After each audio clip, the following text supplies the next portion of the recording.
determinadas Bueno, cuestiones eso es otro asunto. por además. los personajes que se involucran. A ver, nos vamos a meter en el tema ferrocarriles, la planificación del desarrollo ferroviario, sus ramales, las tramas y el gobierno de Javier Milei. Pero antes nos llamó la atención una información que no es nueva, pero que cuyas consecuencias se empiezan a ver en estos días, que no es de la Argentina, viene del exterior. Sí, precisamente, Pablo, de Gran Bretaña, en el último discurso del rey, así se llama, no la película, sino Sí. el discurso del rey de verdad, Carlos III, que fue hace 3-4 meses, y donde se abre el estado parlamentario de las cámaras, recordemos que es una monarquía parlamentaria, el rey habla de el plan que va a tener el nuevo gobierno que va a asumir en Gran Bretaña, que es un gobierno laborista. Y en ese plan, entre otras cosas, se habla de renacionalizar los ferrocarriles, o una parte importante de la empresa nacional de ferrocarriles británicos. Esto fue privatizado en la época de Thatcher, en los 90s.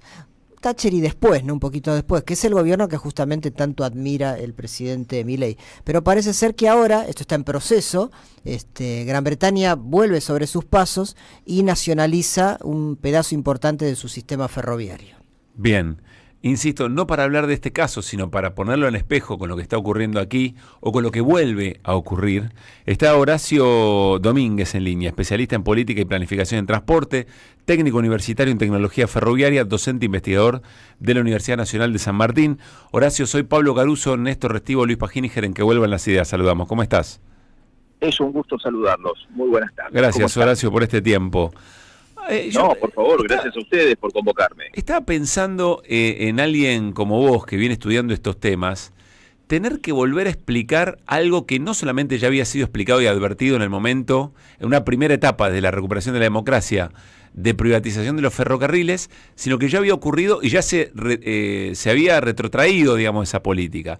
Tener que volver a explicar estas cosas, me imagino que algún desgaste o alguna sensación de frustración e impotencia produce. Sí, sin duda. De todas maneras, yo creo que hay que tener una visión amplia. No todo tiene que ser estatal, no todo tiene que ser privado, y no siempre lo estatal es lo óptimo, y no siempre lo privado es eficiente. Bien. ¿Sí? Esto hay que tenerlo muy en claro. Lo que sí tenemos que tener les aclaro una cosa, yo desconozco lo que está sucediendo en Inglaterra, ¿sí? Por lo tanto, no puedo hablar de ese tema. Por eso decíamos, nos invitó a pensar en qué estaba la situación aquí, ¿no? Sí. Sí, creo que nosotros tenemos que tener bien en claro que por nuestra geografía, nuestra constitución social, y especialmente en la distribución de nuestro territorio, tenemos que tener un modelo que es propio. No podemos copiar modelos. Porque, miren, yo les hago una comparación muy simple. En la misma superficie de Argentina hay aproximadamente unos 14 o 15 países europeos y 580 millones de habitantes. Horror si quisiéramos copiar el modelo europeo. Simón Rodríguez decía, inventamos o erramos. Exactamente. Y lo que es peor, copiamos y erramos.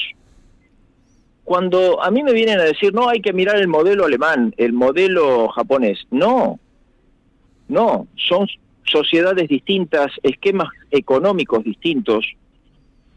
En mi visión, yo creo que nosotros tenemos que apuntar a un transporte muy eficiente de cargas, y de cargas a granel, especialmente sacar las cosechas, mover la cantidad de minerales que ofrece hoy la minería del litio y todo ese tipo de novedades, por tren, ¿sí?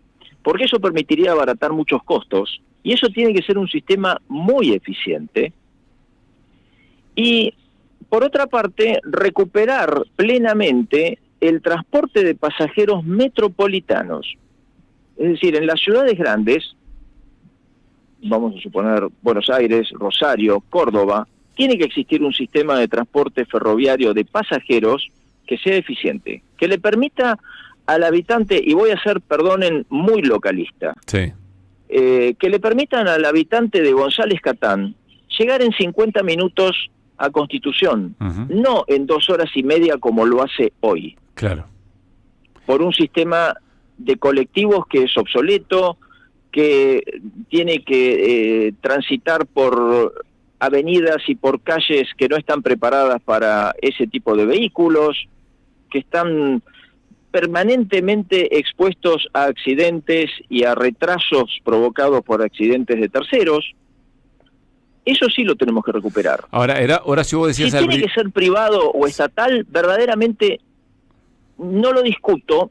O sea, yo tengo mi visión. Yo creo que puede ser un sistema mixto. Ujú.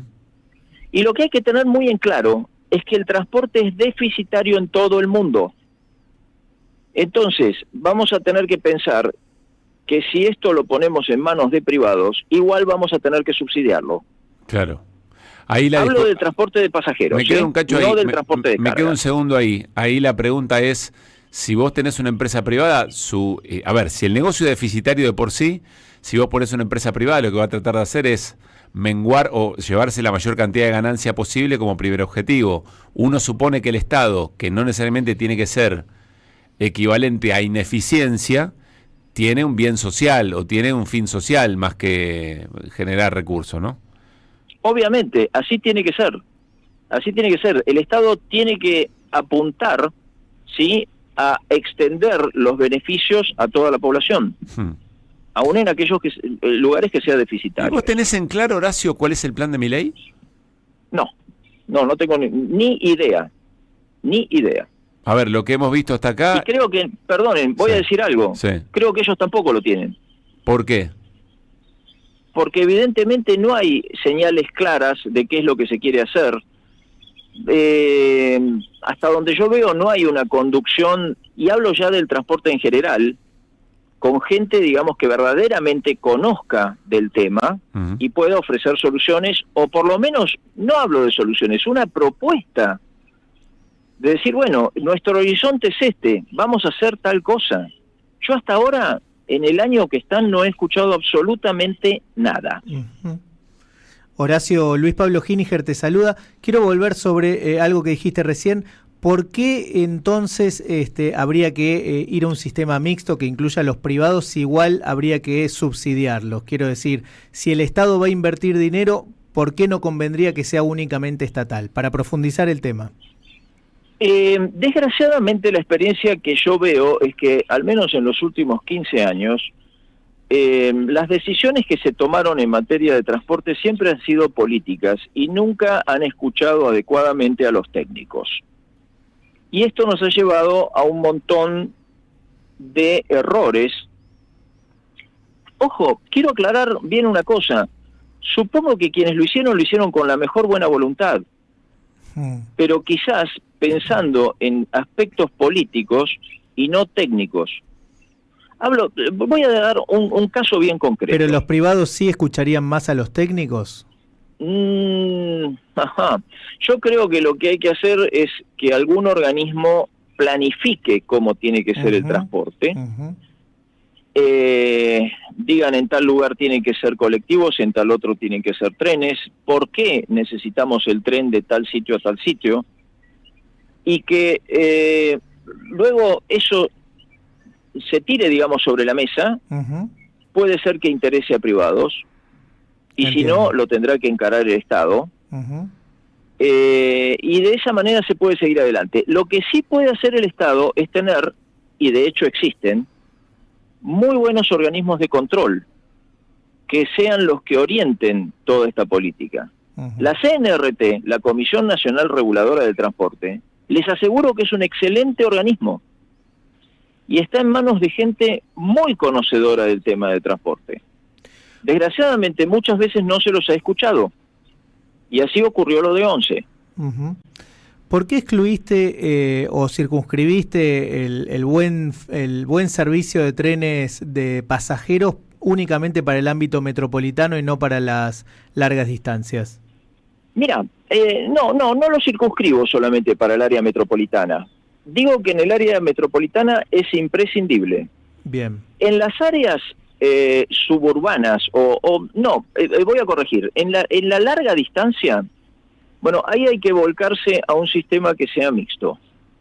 voy a poner en mi boca palabras de un muy buen amigo, un brigadier ya retirado de la Fuerza Aérea, muy conocedor de temas aeronáuticos, que dice siempre hasta 800 kilómetros el tren, más de 800 kilómetros el avión.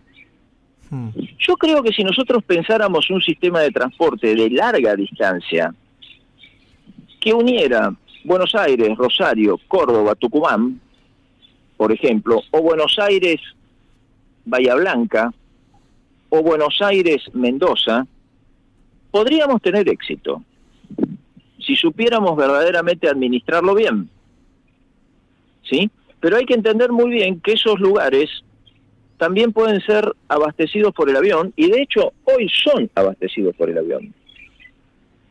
No hay que descartar nada, lo que hay que hacer es ponerlos en su justo medio, ¿sí? Y usarlos para aquello que sirven. Repito lo que dije al principio, es imperioso recuperar un sistema de transporte de cargas de mucho volumen por ferrocarril. Horacio, lo que vimos hasta acá, vuelvo a tratar de entender qué es lo que quiere hacer el gobierno de Milei sobre el tema. Lo que hemos visto son declaraciones de intento de privatización sin un proyecto respaldatorio eventualmente, y hemos visto imágenes de últimos trenes en determinado tipo de localidades, Pehuajó, por ejemplo, ¿no? ¿Eso qué te dice? Bueno, por un lado, refuerza mi teoría de que no se sabe muy bien cuál es el rumbo que sigue todo esto. Uh-huh. Yo lo que sí estoy convencido, y por conocer el sistema incluso desde adentro, es que los trenes de larga distancia, es decir, hoy el decir, bueno, un tren a Pehuajó es folclórico, desgraciadamente. A Pehuajó, si ustedes me ofrecen un tren, vamos a suponer un tren diario, ¿sí?, que tarde 4 o 5 horas, bueno, está perfectamente aceptado.